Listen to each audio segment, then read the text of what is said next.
the people of the United Kingdom, I have come here and stand before you on behalf of the brave, on behalf of our warriors who are now in the trenches under enemy artillery fire, on behalf of our air gunners and every defender of the sky who protects Ukraine against enemy aircrafts and missiles, on behalf of our tank men who fight to restore our Ukrainian borders, on behalf of our conscripts who are being trained now, including here in Britain.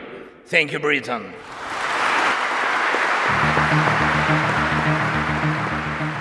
I'm David Knowles, and this is Ukraine, the latest. Today, Volodymyr Zelensky addressed British parliamentarians in a surprise visit to the United Kingdom. In a passionate and eloquent speech, the Ukrainian president paid tribute to Britain's support for Ukraine, hailed the strong British character, and presented Commons Speaker Lindsay Hoyle with a Ukrainian fighter pilot's helmet inscribed with the words, "We have freedom, give us wings to protect it." Today, we bring you a special Ukraine the Latest recorded minutes after his speech finished, ahead of meeting King Charles in Buckingham Palace. We analyse what Zelensky said, his rhetoric and his diplomacy, but also the substance of his requests, including an appeal to Ukraine's allies for jets. Every weekday afternoon we sit down with leading journalists from the Telegraph's London newsroom and our teams reporting on the ground to bring you the latest news and analysis on the war in Ukraine. It's Wednesday. Well, thank you, David. Yes, a remarkable day morning 350. here in bright and chilly London. And in this with me to discuss Zelensky's visit to the UK, I'm joined by our assistant comment editor Francis Stone, our associate editor Camilla Tominey, and former British Army and NATO commander Hamish de Bretton-Gordon. Zelensky is hesitant I started by asking leave Francis Ukraine to summarise the it's day. under attack from Russia, and so this is a very significant moment. Regular listeners will, of course, remember his visit to the United States and how much attention it brought to the Ukrainian cause, and I think we can expect similar as a consequence of this. As you say, he has just concluded speaking to the Houses of Parliament, but before I cover what he was saying, I think it's just worth talking us through what his plan is for the day, because it's quite significant. So later on, we're expecting him to visit Ukrainian troops being trained by British forces and to have more meetings with Prime Minister Sunak and senior defence officials, although sadly for Defence Secretary Ben Wallace, he will miss out as he's in Rome for a conference on fostering closer ties between Italy and Britain on security matters, joined of course by our very own Dom Nichols, who will no doubt be stewing to be missing out on the opportunity of joining Zelensky on one of these military visits today. He's also later on, and I know Camilla will want to talk about this in detail, meeting King Charles, and he makes some allusions to that in the speech, which I'll go over in a moment. I should just start, though, by saying that Prime Minister Sunak has hailed the visit as follows. He said, quote, "President Zelensky's visit to the UK is a testament to his country's courage, determination and fight, and a testimony to the unbreakable friendship between our two countries." And Zelensky, similarly, before starting his speech, he posted on Telegram saying, "The United Kingdom was one of the first to come to Ukraine's aid, and today I'm in London to personally thank the British people for their support and Prime Minister Rishi Sunak for his leadership." Now, as you say, David, there was thunderous applause by MPs and peers when he was received in the Westminster Hall just a few minutes ago. He started his speech by saying that he was here on behalf of the brave, and I quote, "I have come here and stand before you on behalf of the brave, on behalf of our war heroes who are now in the trenches under enemy artillery fire, on behalf of our air gunners and every defender of the sky who protects Ukraine against enemy aircraft and missiles, on behalf of our tank men who fight to restore our Ukrainian borders, on behalf of our conscripts who are being trained now, including here in Britain." And he went on and was talking, as he always does, about the historical comparisons that one can make and the significance of what's going on in Ukraine at the moment. He said that our nations defended freedom in World War II. Evil lost. The world needs your leadership, Britain, just as it needs Ukrainian victory. He says, "Our people went through a crisis during the war, and yet they found stamina." And he went on, "Ukraine will always come out on top of evil. This lies at the core of our and also your traditions. Freedom will win. We know Russia will lose." And he started to wrap up by saying that this is potentially the most important victory in our lifetime, a victory of the very idea of war. He said that Putin knows what waits him and any aggressor is going to lose.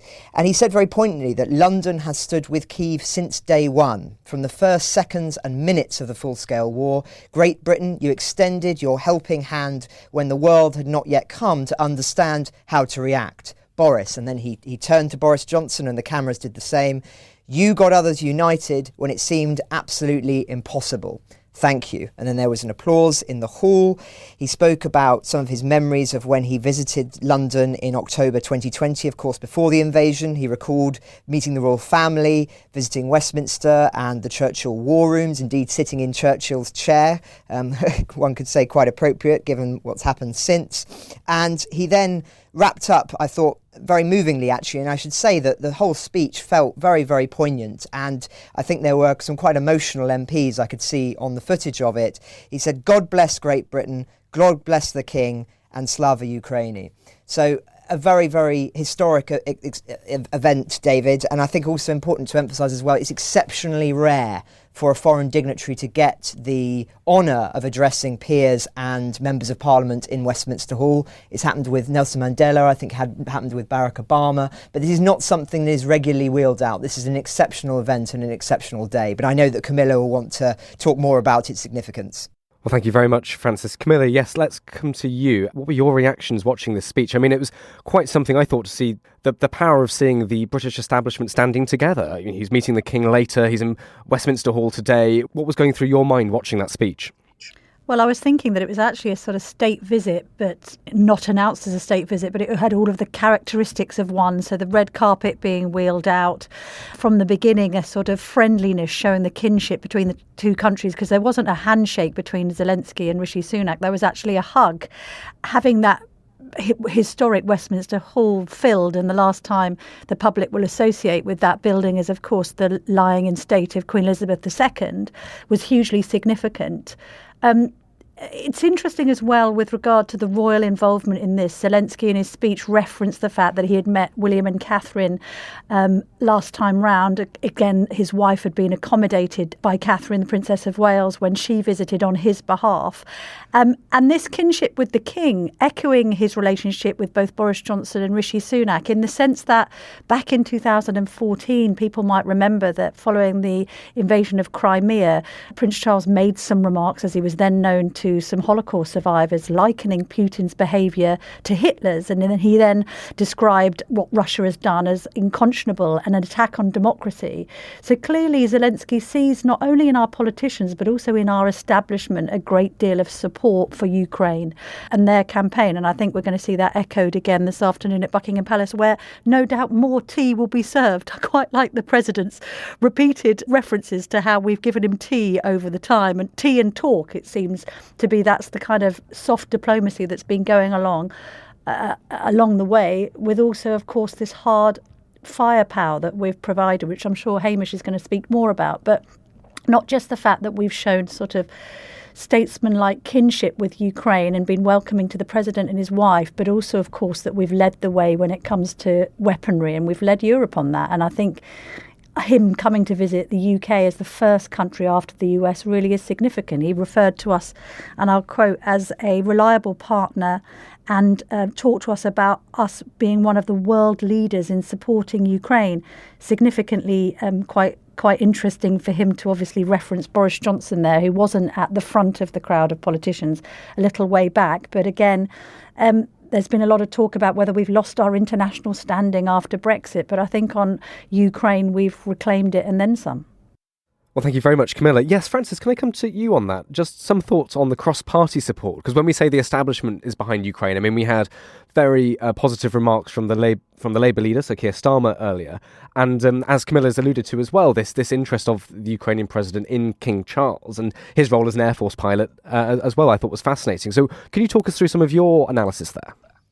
Well, yes, it's a very busy day in Westminster, because just prior to the speech, we had Prime Minister's questions, when, of course, the Leader of the Opposition challenges the Prime Minister, as do fellow MPs, as to the big issues of the day, and also on sometimes sort of more local concerns. But understandably, given President Zelensky's upcoming speech, it was a big topic of conversation, and Keir Starmer actually said to the Prime Minister, this House is honoured to be addressed today by President Zelensky. From the outset of the war, he has symbolised the heroism, the resolve and the bravery of his people.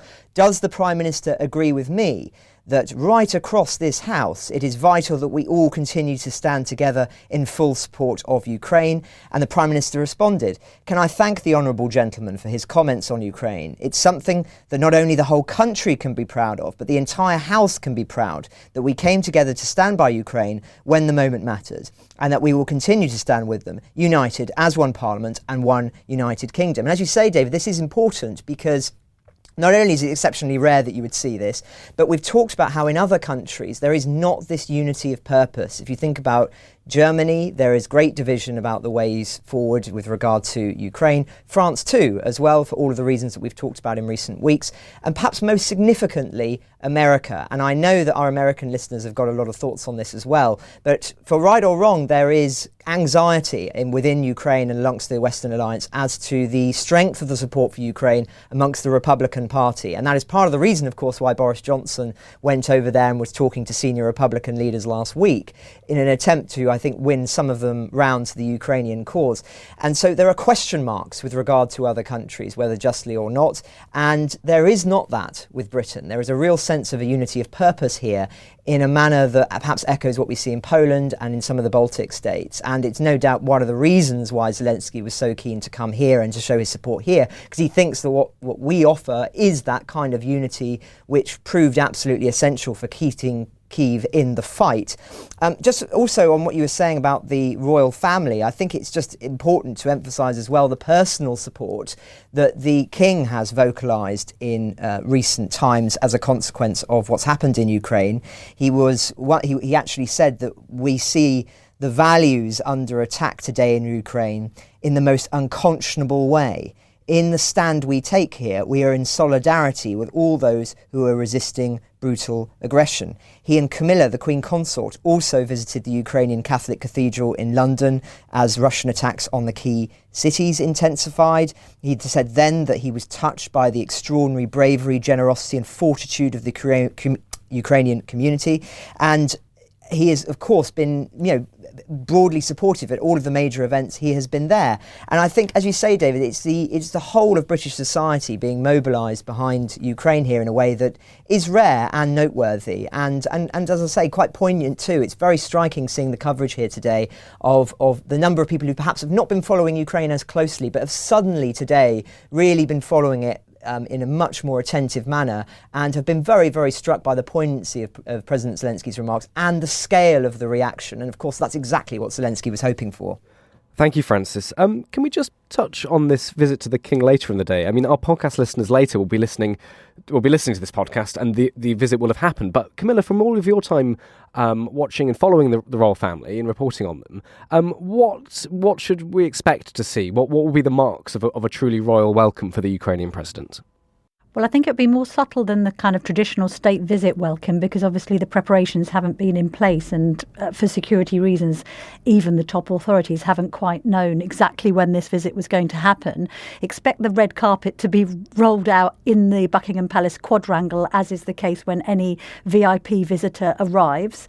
Then I would imagine a photo call as the two gentlemen, possibly the Queen Consort as well, not being confirmed yet, meet over a cup of tea. That will be the standard practice. And then, as is ever the case with royal conversations, be it audiences with prime ministers or beyond, we probably won't get much of the contents. It's not like the political scene where we get a quotes readout of what exactly is being discussed. But as Francis has spoken about there, it's very clear from what he said in the past, and obviously the king needs to be careful not to stray into politics, but he's made several references to the idea of this invasion of Ukraine being an attack on democracy, attack on our values, and led the way in that spirit. So I can imagine the meeting being extremely convivial. So it sounds like Volodymyr Zelensky will get his cup of tea that he referenced several times in his speech. Just one more question to Camilla and Francis. Obviously, in the last few years, British politics has felt incredibly turbulent at times. apart from the death of Her Majesty the Queen Elizabeth II, this feels like the most united day I've seen in British politics in a very long time. I was wondering if you'd agree with that, but also wondering if this atmosphere could continue. Clearly, this is an issue on which the establishment and our politics agrees. Can it outlast today?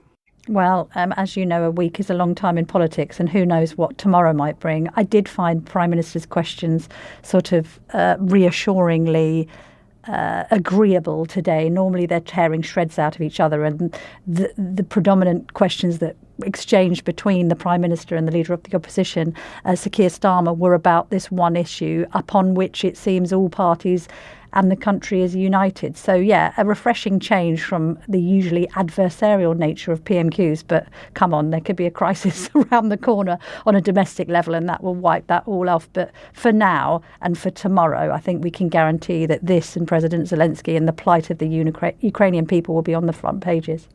I would completely echo what Camilla has just said, although I would say that I think, of course, it is important to recognise as well that there are tensions within both of the major political parties, just as there are in other countries, with regard to the future trajectory of travel of this war. There are anxieties, I think, particularly in the Labour Party, or a certain wing of the Labour Party. They are the fringe at the moment, very much so, but there are some concerns about what providing unlimited resources to Ukraine can mean for the economy, but also what it can mean for the escalation of the war itself. So I think it's important for us to recognise as well that whilst they all are saying the right things at the moment under both of the Prime Minister and the Leader of Opposition, if this had been Prime Minister Jeremy Corbyn only a matter of years ago, which looked plausible, I think we would have expected a very, very different mood in the House of Commons if there had been a war in Ukraine. And indeed, I'm not sure that Britain would have provided necessarily the same scale of support as it has now. So just important to acknowledge that too, I think, that yes, things are absolutely united at the moment, but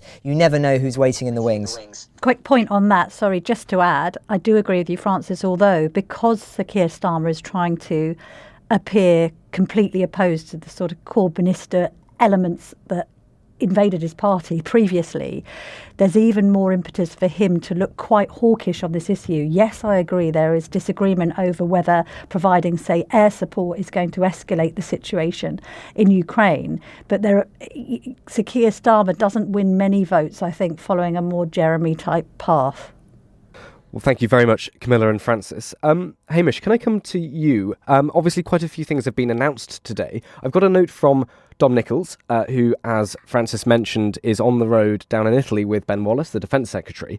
He's sent back a couple of things he wants us to mention. I wanted to get your thoughts on this. So this is what Dom says. He's with Ben Wallace in Italy, who's talked about UK and Dutch Marines training Ukrainians, not basic training, but specific types of amphibious warfare, and pilot training, not as a precursor to sending British Typhoons, but for generic integration with NATO systems, referred to as Orbital Plus.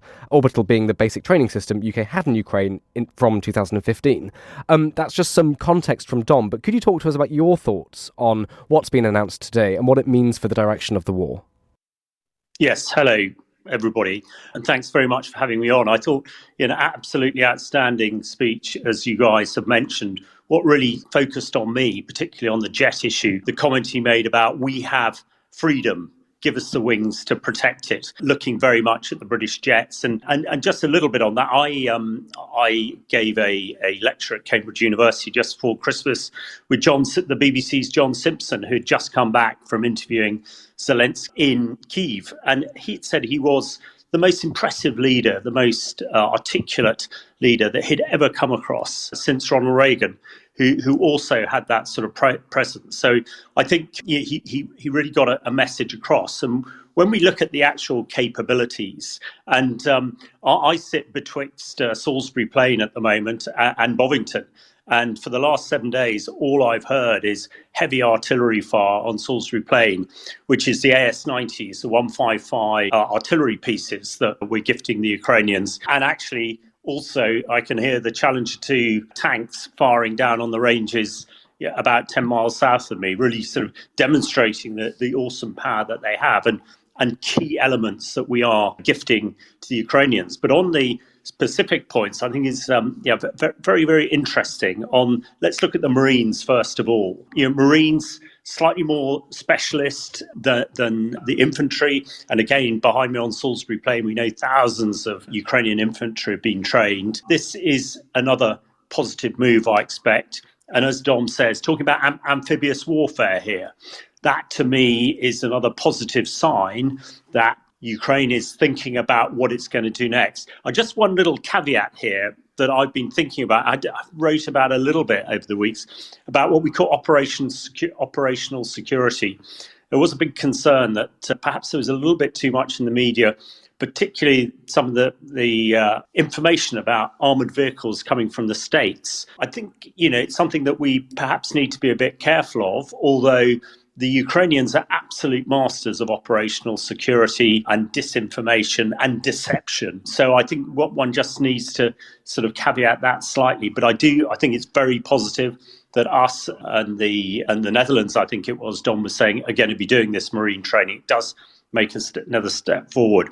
On the NATO jets issue, again, I think very carefully phrased words coming out of NATO countries. Of course, Zelensky, really, what he was saying in Parliament just now is he wants British jets, but I don't see Typhoon or F-35, our most modern jets, going. To me, it sends a really key message that NATO and the coalition is in for the long time, because a lot of recent stuff coming out of Russia and out of Kremlin is that, we can stick this out longer than everybody else. We've got the troops and, 500,000 conscripts. And it seemed that Putin's idea was in some sort of, not almost medieval, but certainly First World War type idea that you just, if you've got the soldiers, you keep throwing them in to win. And what we've seen around Bakhmut recently would sort of back that up. But if we're talking about NATO jets in whatever guise, if eventually we're looking to actually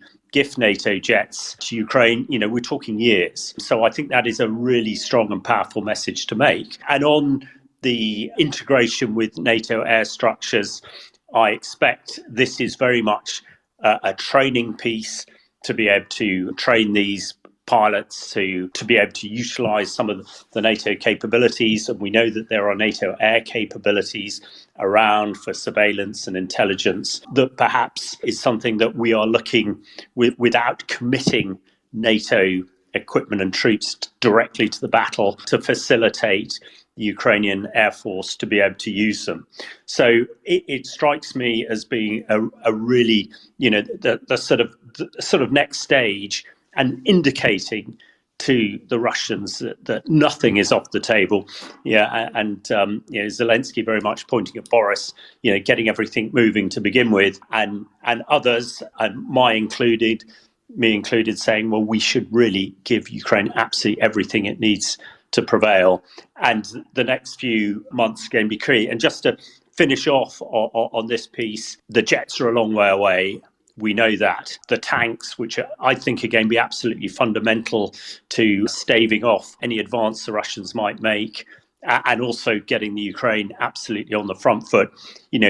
We're expecting them, the first tranche, to arrive end of March, I believe the British government said. So that is relatively soon, so that they can start having an impact.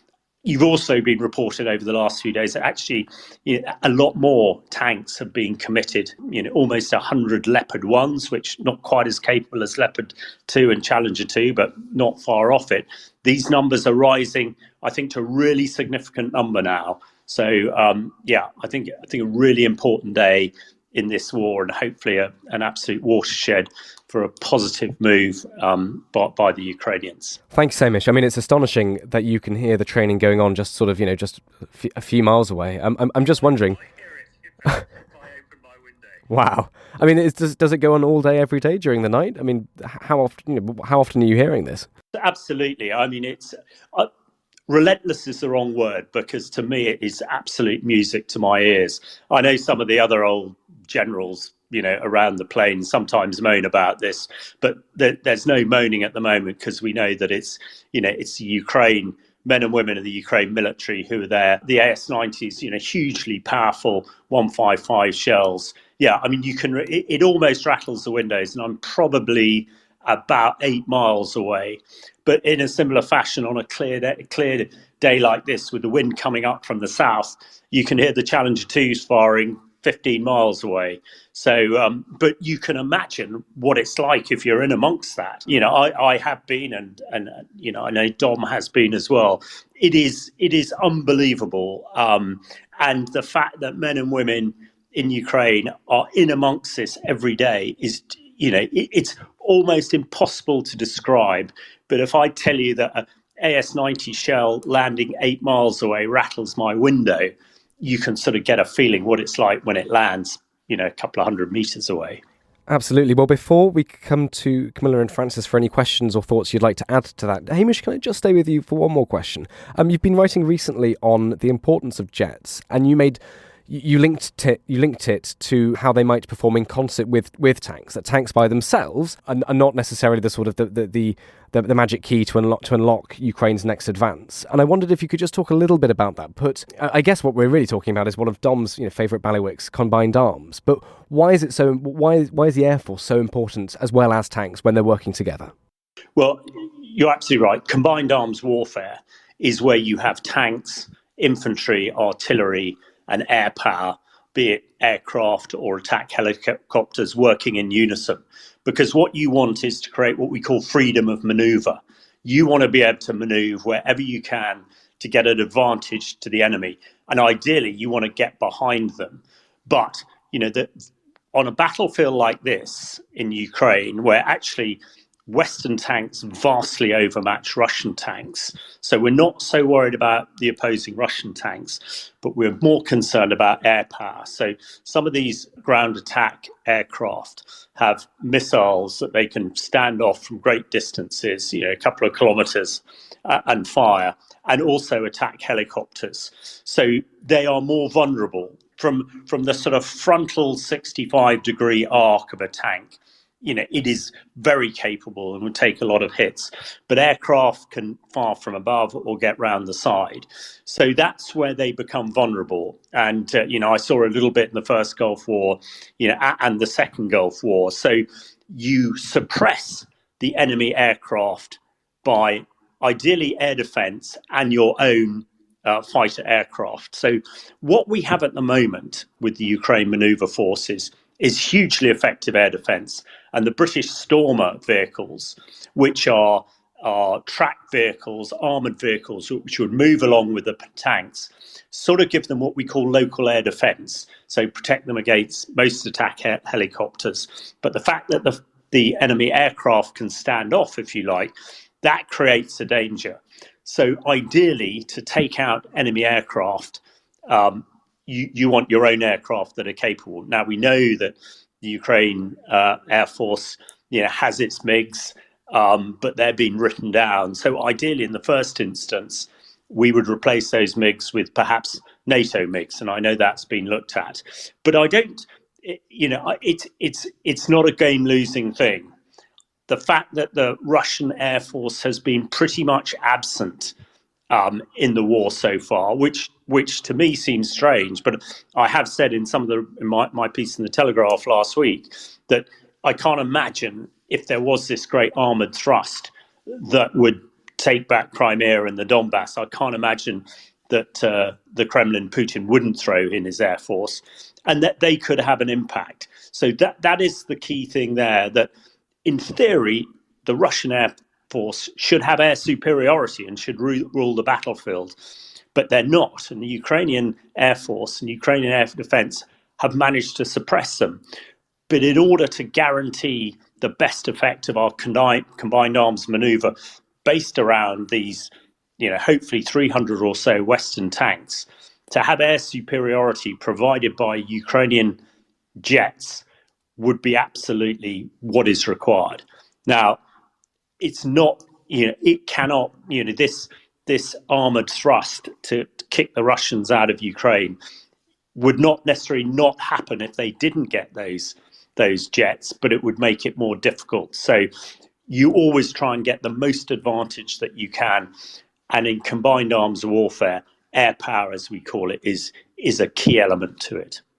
Thank you, Hamish. Well, there's some things to pick up there, I think. One of them is, of course, the implications of all of this for contemporary debates in the UK. So Camilla Tomoney, can you talk to us a little bit about what this might mean for our own defence budget? Well, I think at a time where all budgets are squeezed departmentally and we've had to plough more in the NHS to plug a COVID back hole, there's been this sense that it's not politically expedient to start talking about an increase in defence spending. That was before Russia invaded Ukraine. Now we see the Defence Secretary Ben Wallace being very open about the fact that he wants more defence spending, more coverage of the depletion of our armed forces, both on land, sea and in air, and this sense perhaps of the British public feeling as if defence should be more of a priority than it once was. You look at any of the polling and people's priorities are usually the NHS and schools. But because of what Putin has done and also other rhetoric around his sort of mad stroke bad behaviour, this documentary on the BBC that's been playing out over the course of recent Monday nights, Boris Johnson revealing that Putin made direct threats on his life, it does rather bring home this notion that, you know, you want to be well defended on home soil, not least when you're being asked by the likes of Ukraine to supply weaponry to them. So I think it does slightly change the dial on the defence spending debate. And it's going to be difficult now for Rishi Sunak, I think, to resist Wallace's calls for more money, not least in light of the fact that he's trying to out Boris when it comes to his own international statesmanship on this issue.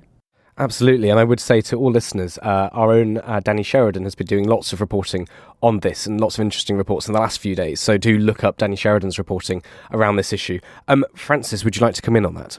Yes, well, I just wanted to echo what Camilla has said there. There are some very serious conversations to be had here about defence spending, and I know that the anxieties around the direction of travel following the integrated review have only been extrapolated by what's happening in Ukraine. As we've spoken about for many months now, there were real feelings, I think, amongst the British defence establishment that the investment needed to be in cyber and all of these very innovative forms of warfare, drones, of course, which have proved vital in Ukraine. But now, actually, we're also seeing another side of this, which is the importance of just having enough tanks and ordinary, regular, heavy artillery, heavy weapons that at the end of the day would be capable of fighting a war on a broad front. And so it's leading to a lot of reassessments, I think, about what the nature of future warfare is as a consequence of what we have seen in recent months. I just wanted to reiterate something that Hamish was talking about there, which of course is some of these announcements that we're expecting today. And indeed, there's already been another update on this, which is that Rishi Sunak has now just said that there are plans to expand the training for soldiers, Ukrainian soldiers, to Marines and the fighter jet pilots, of course, as well. So I imagine that we'll get some more details later on following one of these visits that's taking place. So that's something we will imagine we'll be able to cover a little bit more tomorrow. But just one thing that's, of course, related to all of this conversation is the United States. And I just wanted to touch on the fact that we did have President Joe Biden's State of the Union address yesterday, and he did make a remark about Ukraine there. He said, and I quote, "The United States will support Ukraine for as long as it takes to fight off the Russian invasion. We are going to stand with you. Our nation is working for more freedom, more dignity, more peace, not just in Europe, but everywhere." And then he also made some other remarks later on about the nature of some of that support. And of course, it's further military in nature. So there is, of course, a broad front here about the importance of continuing to provide Ukraine with the sort of weapons that we have been talking about now for weeks. Obviously, most significantly, tanks and some of this more advanced kind of missile technology. But there is still this open question about whether the jets will come with time. It's one thing to be training pilots. It's quite another to be sending the kind of modern jets that perhaps in the next year or so, if Ukraine are able to launch a sizable offensive, will need, to Hamish's point, in order to really deliver that hammer blow against the Russian forces. So there are a lot of open questions at the moment on some very sensitive areas, and I imagine that we'll see some more fizzes open up in the coming months. Thanks, Francis. We've just got some interesting details from Ben Riley-Smith, our political editor, who I believe was in the hall and has been watching the speech there. I'll just read out a couple of quotes from him just to give listeners a sense of the atmosphere in Westminster Hall this afternoon. He writes, MPs, peers, parliamentary staff and journalists were crammed into Westminster Hall just now, many huddled in winter coats with the temperature in single digits. Throughout President Zelensky's address, there were shouts of Slava Ukrainia, not least when the Ukrainian leader vowed that Russia would, in the end, be defeated. After the speech, Zelensky, who had addressed the room before a vast stained glass window glowing up with the winter sunlight, stepped forward to shake the hands from some of the crowd. Miss Truss and Mr Johnson were both in the front row as recent occupants of number 10. Camilla, Francis and Hamish, you've all watched the speech. I just wanted to ask you quickly, what was the moment that would stay with you the most? Camilla or Hamish, would you like to start? I was just going to say that killer line that I think we're going with on the blog about, give us more planes, is the thrust of what he was there to say. I also found his oratory compelling, a thick accent, and English obviously not his first language, but yet he communicated so well, I thought. And of course, the references to Churchill and that visit to the war rooms, I think, will resonate with anybody watching. And the only thing I'd add there, David, I mentioned a bit about freedom and give us wings, but his reference to King Charles being a pilot and every king in the Ukrainian Air Force, or every pilot in the Ukrainian Air Force is a king, very compelling. I must say, I do, almost felt a lump in my throat as I listened to that. And if I was, a Ukrainian soldier on the front line, I absolutely see why I'd be getting out the trench to fight the enemy. Inspirational stuff. Francis Sterling. I would echo all of that. I think the thing that really stood out for me, and you could really sense the momentum in the room when he said this, was when he talked about how London had stood with Kyiv since day one. And there was a real sense of a reflection on the historical significance of that, and an acknowledgement, I think, in contrast to perhaps certain other powers, which I'll come to in a moment as a final thought. Thank you, Francis, Camilla and Hamish. I would say just one little thing. I mean, you've all covered, I think, very effectively and movingly the historical and inspirational moments of the speech. I thought was rather interesting. There was a moment about halfway through where he finished a point and somebody in the crowd starts applauding, and Zelensky, with sort of impeccable comedic timing, just throws an eye to the crowd and says, not yet, give me a second, I'm gonna get there. And you just got a flash of that performer's ability to work a crowd and to get where to go, where to stop. And I thought that was a nice moment, but it showed some of the qualities that have undergirded his ability and his in his statesmanship in the last year. Is there anything more from any of you to say about the speech, about Zelensky's visit, or shall we go to our final thoughts? Hamish, you're unmuted, so if you'd like to take it away. Yes, my final thoughts. First of all, on the defence budget we were talking about there, I think it's it's very clear that this has been a massive wake-up call, and we, pound for pound, our men and women in the British military are still the best, but we are pretty lightweight against some of the heavy metal that we like to look at in future, and that must be looked at with some urgency. And the second thing is really endurance. It's great to hear from our leaders that we're in this for the long term, because we've absolutely got to be. Only a Ukrainian victory is going to give peace to Europe and the rest of the world, and it's not necessarily going to finish quickly. We must endure, despite all the other dreadful things that are happening, well, in Turkey and Syria and elsewhere, and financial issues here. We must endure. And like the rest of you, I'm absolutely delighted that Zelensky sees us as the strongest and original ally, and we've got to push that through to the end. Thank you, Hamish. Camilla Tominey.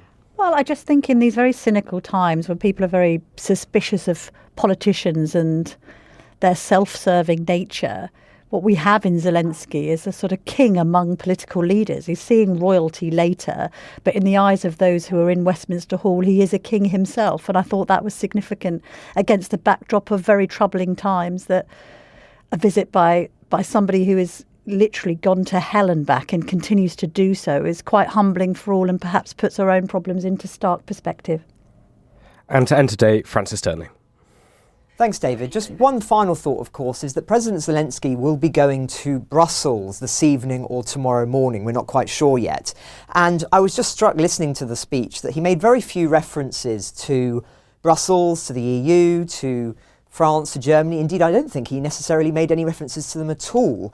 And I just thought that was interesting. It was all about Britain and it was all about America. And there may well be good reasons for that. He is about to go to Brussels after all, and I'm sure we're going to see a lot of backslapping and congratulations there, and words of thanks as well. But if I'd been listening to that speech and I was Emmanuel Macron or Olaf Scholz, I would have felt perhaps a little bit embarrassed, because he did seem to be emphasising that the real standard bearers of liberty were America and Britain, and everyone else had sort of let the side down, or at least initially in the early days and weeks of the war. So just something that I thought was interesting given the moment of the war that we're in at the moment and thinking about the future. Absolutely. Well, it could just be a point of, Zelensky knowing his audience, knowing exactly what will go down well amongst the assembled parliamentarians. Just to say that a picture has just emerged. It's on our live blog of the PM Rishi Sunak and Zelensky sharing a pot of tea at Downing Street. So this is potentially the first of many cups of tea. Ukraine the Latest is an original podcast from The Telegraph. To stay on top of all of our Ukraine news, analysis and dispatches from the ground, subscribe to The Telegraph. You can get your first 3 months for just £1 at www.telegraph.co.uk/Ukraine the Latest. Or sign up to Dispatches, our Ukraine newsletter, which brings stories from our award-winning foreign correspondents straight to your inbox. We also have a Ukraine live blog on our website where you can follow updates as they come in throughout the day, including insights from regular contributors to this podcast. You can listen to this conversation live at 1 p.m. each weekday on Twitter Spaces. Follow The Telegraph on Twitter so you don't miss it. To our listeners on YouTube, please note that due to issues beyond our control, there is sometimes a delay between broadcast and upload, so if you want to hear Ukraine the Latest as soon as it is released, do refer to podcast apps. If you enjoyed this podcast, please consider following Ukraine the Latest on your preferred podcast app. And if you have a moment, leave a review, as it helps others find the show. You can also get in touch directly to ask questions or give comments by emailing ukrainepod@telegraph.co.uk. We do read every message. And you can contact us directly on Twitter. You can find our Twitter handles in the description for this episode. As ever, we are especially interested to hear where you are listening from around the world. Ukraine the Latest is produced by Louisa Wells and Giles Gear, and today on Twitter, Claire Hubble.